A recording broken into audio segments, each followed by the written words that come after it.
Good afternoon. Hey Warner, how you doing today? Doing well. How are you, Logan? I'm good. I'm actually down in sunny Florida for a long weekend, so this is the only kind of quote unquote work I'm doing today. Well, nice. Incognito. I wouldn't have guessed from the brick background. Thought you might be down the street. Maybe Yeah, you need to yeah. find some palm trees. I should, right? Like our hotel's pretty swanky, but I have a 2-year-old and she's napping, so rule number one, don't wake up the napping 2-year-old. Any parent knows that. So Hmm. um, For those of you tuning in, my name is Logan Edmonds. I'm CEO of Tabernacle Technology Solutions. I am joined by Warner Moore, CEO of Gamma Force, and this is the Binary Business Show, where I guess you can call this news, but not really. We just have fun, we chat, and we talk about what's going on in the world of business and as it intersects with technology. Warner, why don't you go ahead and take 30 seconds here to do a better introduction of yourself, kind of what your background is and what it is you do. Sure thing, Logan. Thanks. My background's tech and cybersecurity. I've spent my career working with and helping build leading technology companies. Lots of business to business SaaS, software as a service. Back in the olden days, early days of the internet, it was internet service providers, but we moved past that to the dot-com era. I founded my company Gamma Force in July 2018, so we're 5 years old. We help tech and health tech companies with cybersecurity strategy through fractional executive services, and we have expert cloud and security engineering strike teams. That's awesome. I actually didn't know you'd founded. You founded your company the month after I founded mine. I founded mine in June of 2018. That's pretty awesome. I didn't realize that. Yeah, I think there might be something in the air around that time of year. My nonprofit Tech Community Coalition, I founded in July as well. It's a bit older, though. I want to say it's going on 8. Okay, okay. Well, let's dive in for today and just bring up the big topic. I'm going to share the article here so our audience can see. This is from bleepingcomputer.com. Spoilers, it is a sponsored ad by Spec Up Software, but I think the premise is solid to talk about, which is quite simply the title: Ransomware isn't going away. The problem is only getting worse. So, based on the title of this article, let's start with the title before we get into the content. What was your gut reaction when you read that, Warner? Oh, been there, done that. Yeah, yeah. I mean, that was mine too, right? Like, it felt like it was old news, but at the same time, I think I mentioned this to you before. There was a brief minute here, especially at the beginning of 2023, where a lot of people were saying that, ransomware, old news, we're going to move on to, more sophisticated threats, different and more nuanced tactics, and it's going to have diminishing returns. I think that's what they were going to say. The criminals were going to have a diminishing returns when it came to ransomware in terms of what we saw in 2020, 2021, 2022. And that just really hasn't materialized. I will give the article credit where credit is due. Um, Another article I thought that tied into this, and this is sort of last second. I know I think I might have texted this to you like literally 15 minutes ago. So totally okay if you didn't have a chance to review. But I was really kind of interested in seeing the Bleeping Computer likes to do a little running title every week. And this one kind of just illustrates, and obviously it's subjective, but the last week, for example, has not been great. The last month, everyone from, of course, MGM casinos, Caesars, but I even saw, I'm a watch guy, right? I like watches, and Psycho, who is a beloved dive watch brand, if you're in the watch community. They got hit as well. And it's just name after name. They were saying this month is probably going to be the worst month for ransomware hits that we've had all year. March currently held that record. And I said, okay, relevant. Let's bring this up. So the premise of the article, back to the original one, ransomware isn't going away. One of the core things that stood out to me when people think of ransomware, more often than not, do you get the sense they think of it's a threat more for big business as opposed to the medium sized and small enterprises? Is that the sentiment you get? Oh, well, when I speak with boards and business executives, I'm not even sure it gets that nuanced. Okay. Commonly, the conversation is, holy crap, this is a problem. It's Yep. happening in the industry, as we're talking about right now. And what do we do about it? And Yes. well, I'll boil it down to I think industry is key. Mm. Certain industries are more at risk, and I can dive into that more. No, no, no. That's really good. Like your core place you're going is not that knee jerk. Oh my gosh, this is spew word vomit out, spew fear out. Like there is nuance here, and that's what I'm hearing from you. There is nuance that's worth talking about. Absolutely. Okay, I think from my perspective, right? So I'm on the side of the more tactic stuff, right? I've done IT service for many years now. I've done SOC as a service. I've done tactics and security.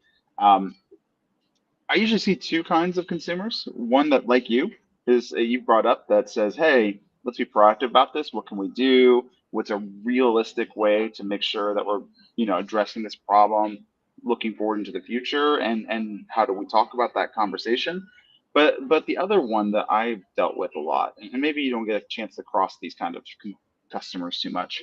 A lot of smaller enterprises, especially. I get this. I'm small. I've got 12, 13 people on my team. These criminals, these organizations just don't care about me.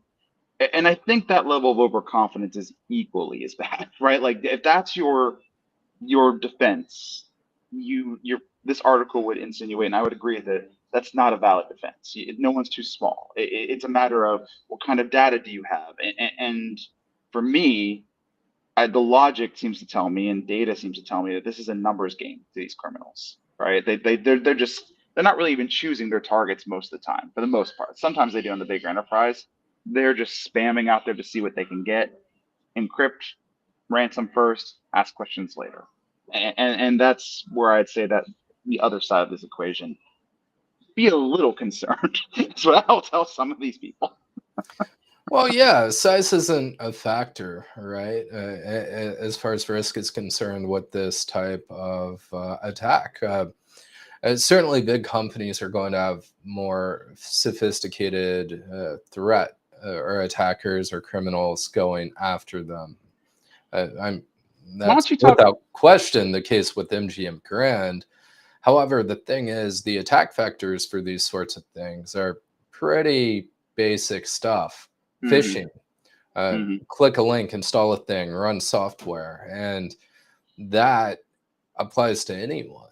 In Yes. fact, it's the folks on the internet, the criminals on the internet, are treating it like fishing with the net, like physically fishing, where throw out as much as they can, and they get it might be a 1% or basis point response rate, but they send out enough, and it's not a Yeah. matter of size in that case. I agree. The analogy I think someone used when I said fishing, it's they're not really fishing with nets or fishing poles. It's more like they're just chucking dynamite in the lake and seeing what they can hit, right? Like that's kind of the precision we're talking about here. Why don't you elaborate a little bit more, right? Like on industry.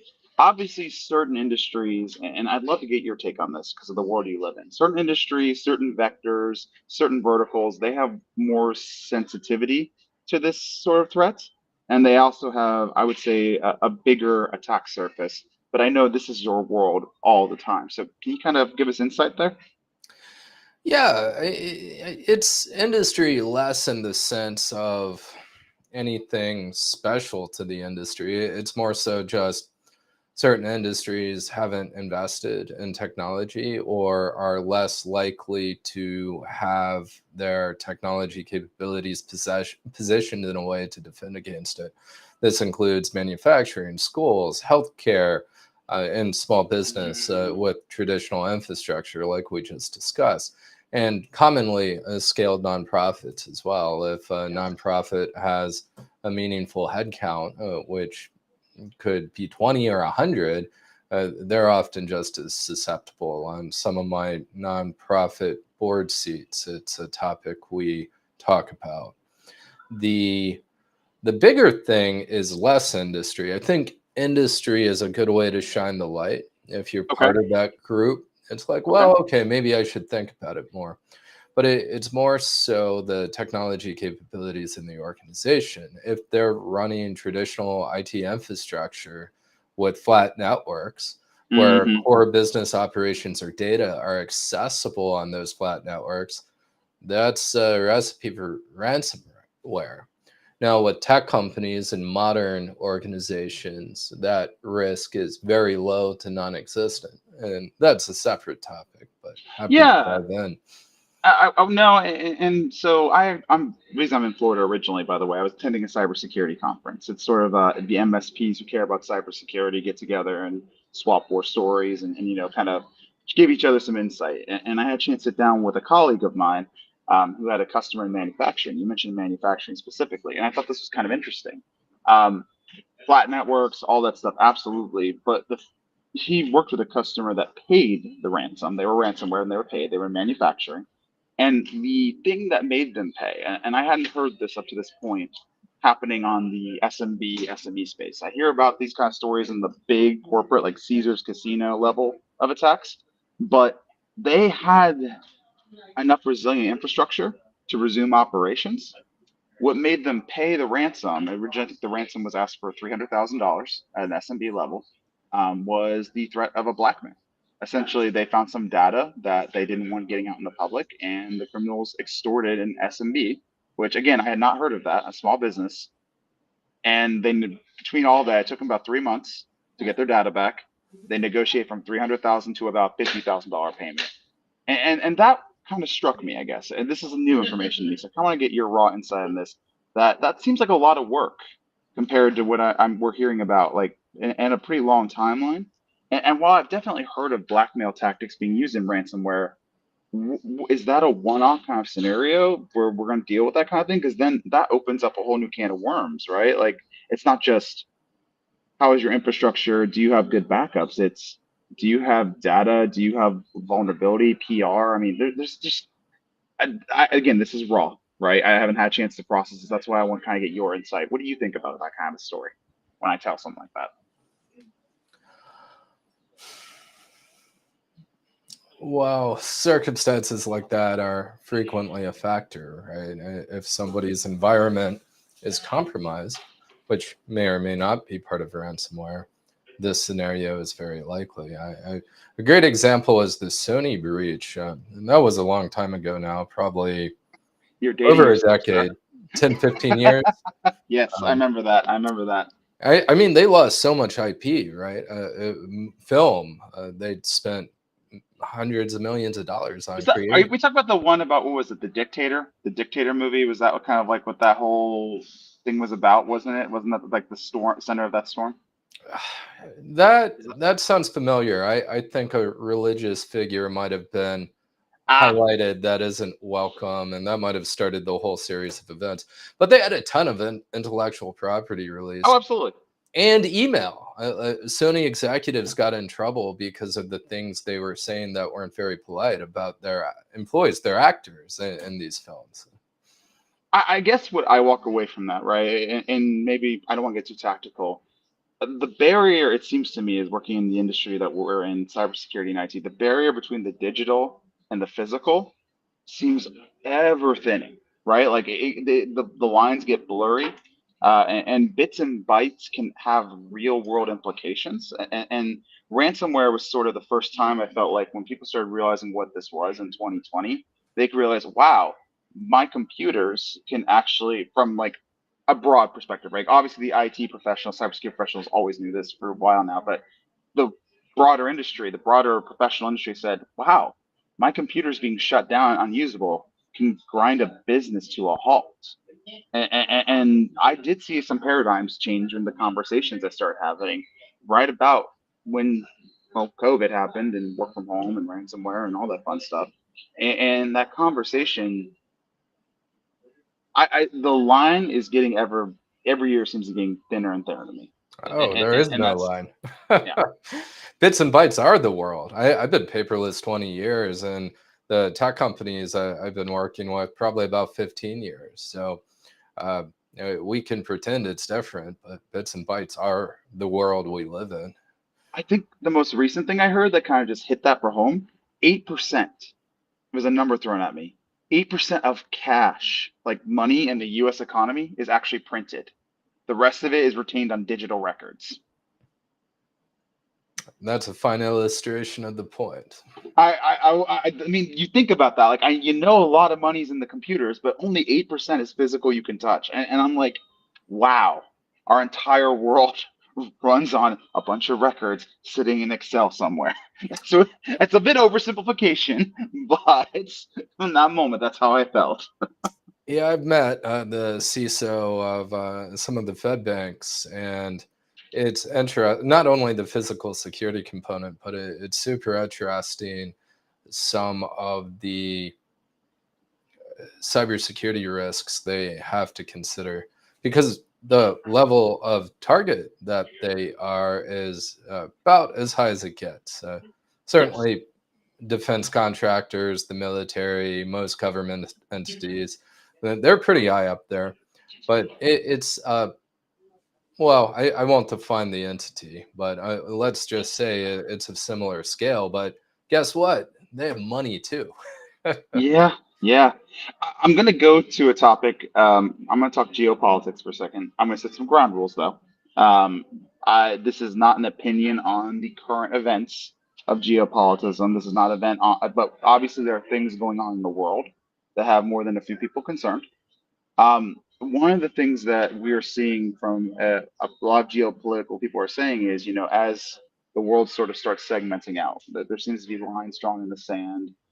You know, obviously the U.S. is at record high tensions with certain East Asian countries, a lot of uncertainty. It seems there's a bigger and bigger clarion call to move these kind of things, right? Supply chains was what we talked about, digital supply chains away from each other. And my concern has always been,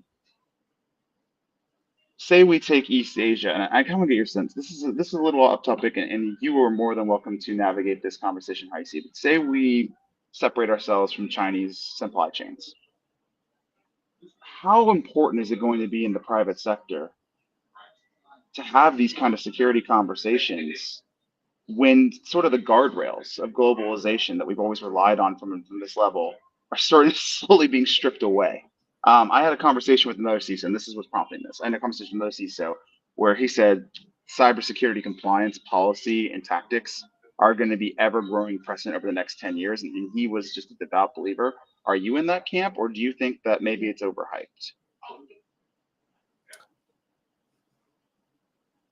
We've always had to protect the things we do, right?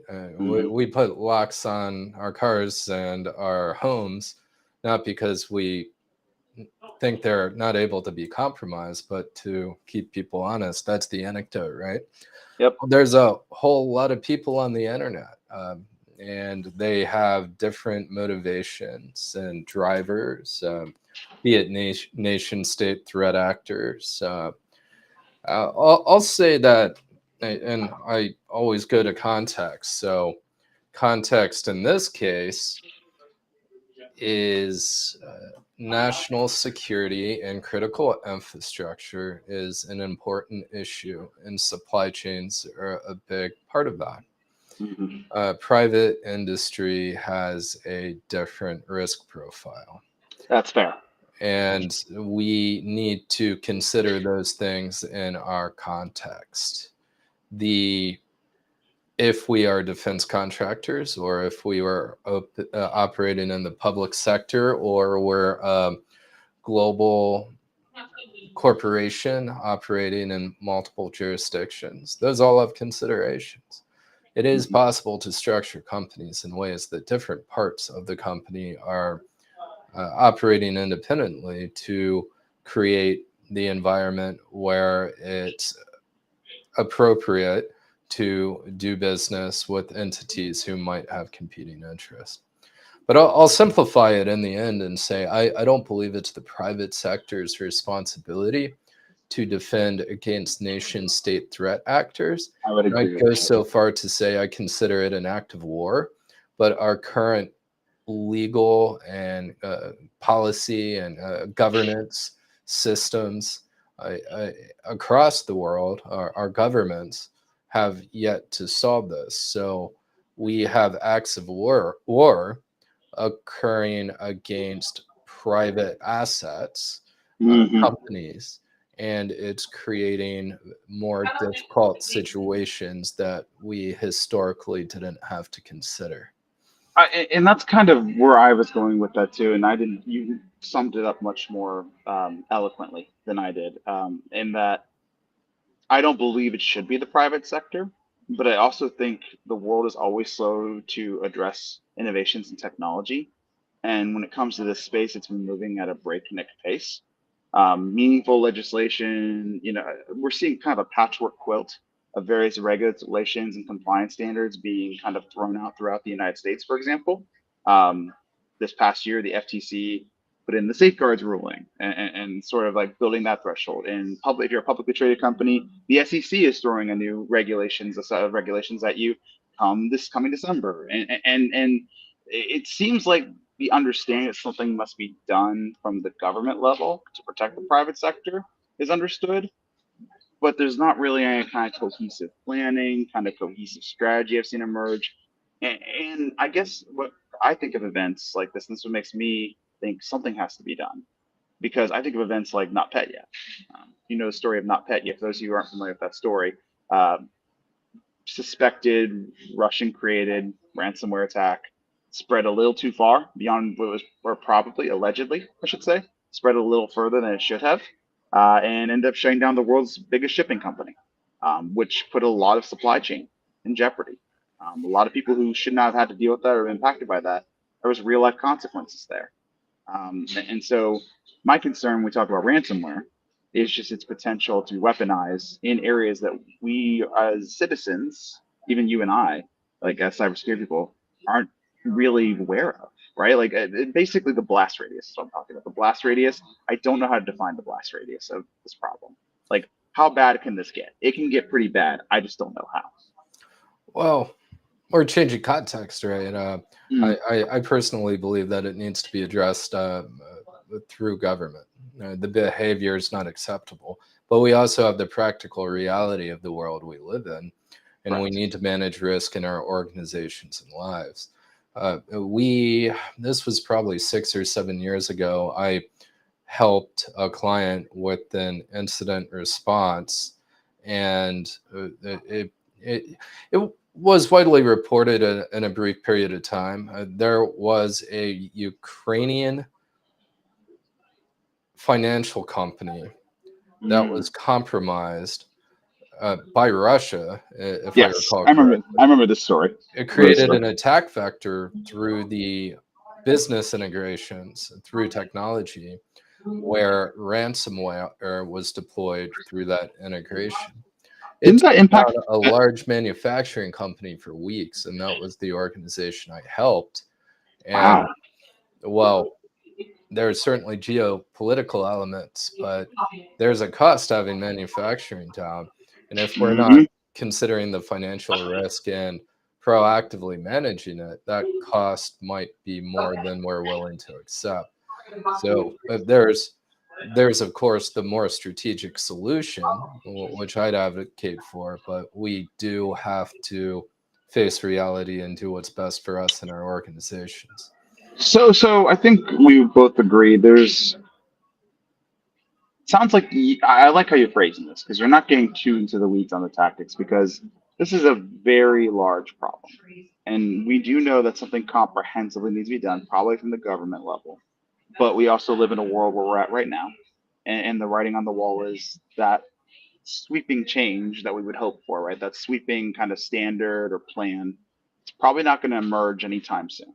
I think that's a fair thing to say. Would you agree with that? Depends who you talk to. I'm Okay. intentionally not a government policy guy. I Yeah, that's true. build Okay, things. fair. We should, Companies, I should try team, to get like a Peter Zeigen or someone on the show maybe for that question. That you're not the right guy for cybersecurity that. strategy. That's I fair. will That's fair. fall for the trap of making predictions about things that aren't the things I do. That's fair, and that's a fair thing.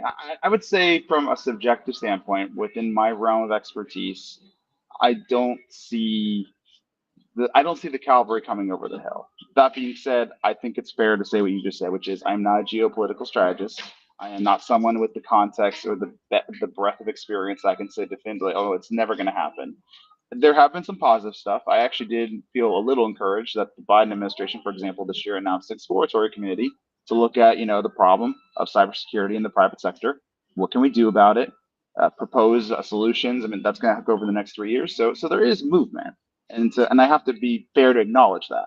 But Lots of movement. yeah, In lots of in my movement. CISO circles, these topics come up a lot, and they're often represented by folks who are in security leadership roles in the federal government as well. I had a roundtable with the general earlier or late last year, and the definition of war as it related to cybersecurity. And this topic, we explored it.